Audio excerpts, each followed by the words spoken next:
Hi friends, எல்லோரும் எப்படி இருக்கீங்க? இன்றைக்கி ஒரு மார்னிங் விலாக் தான் பார்க்க போகிறீங்க. இன்றைக்கி மார்னிங் பாப்பாவை ஸ்கூல் கிளப்புற வரைக்கும் என்னென்ன பண்ணுறேன் அப்படின்றது தான் பார்க்க போகிறீங்க. மார்னிங் ஃப்ரெஷ் ஆகிட்டு நான் எப்போயுமே இந்த ட்ரை கிரேப்ஸ் ஜூஸ் குடிப்பேன். ஜூஸ் இல்லை, நைட்டு சோக் பண்ணி வச்சது காலைல அதை சாப்பிடுவேன். அதுக்கப்புறமா லஞ்சுக்காக பாப்பாவுக்கு சாப்பாடு அரிசி ஊற வச்சேன். என்ன சாப்பாடு செய்யலாம் அப்படின்னு யோசிச்சுட்டு இருக்கும்போது மாங்காய் இருந்துச்சு. சரி, மாங்காய் சாதம் செய்யலாம் அப்படின்னு தான் பிளான் இருந்துச்சு. ஸோ அதனால் அரிசி ஊற வச்சாச்சு.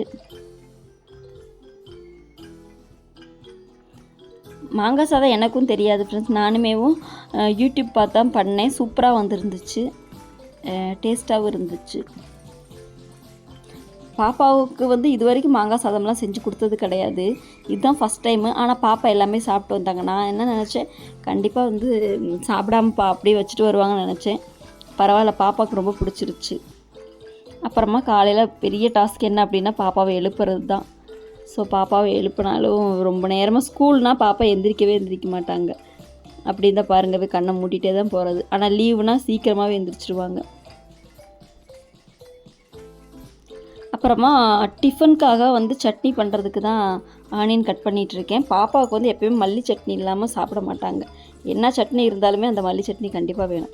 ஸோ அதுக்காக தான் ப்ரிப்பேர் பண்ணிகிட்டு இருந்தேன். அப்புறம் பாப்பா ப்ரஷ் பண்ணிகிட்டு இருந்தாங்க மார்னிங். இப்போ சட்னிக்காக தான் ப்ரிப்பேர் பண்ணிகிட்ருக்கேன்.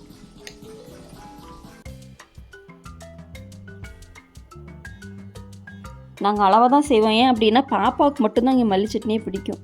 வேறு யாருமே பெருசாக அதை சாப்பிட மாட்டாங்க. ஆனால் பாப்பா மல்லி சட்னி இல்லாமல் சாப்பிட மாட்டாங்க.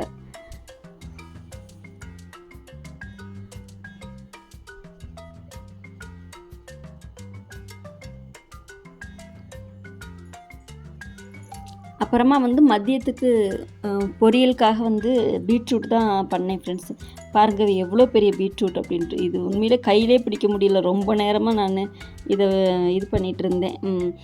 அதுக்கப்புறமா ஒரு வழியாக அதெல்லாம் கட் பண்ணி முடிச்சுட்டு அதுக்கப்புறமா பாப்பாவுக்கு தோசை சுட்டு கொடுத்தேன்.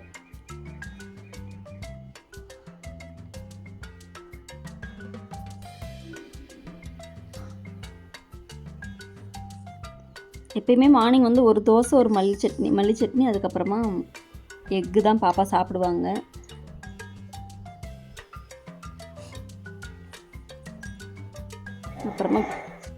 அப்புறமா மாங்காய் சாதத்துக்கு தான் ஃப்ரெண்ட்ஸ் ரெடி பண்ணிகிட்டு இருந்தேன். எல்லாத்துக்குமே பெருங்காயம் போட்டால் நல்லாயிருக்கும். எனக்கு அந்த டேஸ்ட் ரொம்ப பிடிக்கும். ஸோ அதனால் பெருங்காயம் போட்டுக்கிட்டேன். அப்புறமா எல்லாமே செஞ்சாச்சு. மாங்காய் சாதம், பீட்ரூட் பொரியல்.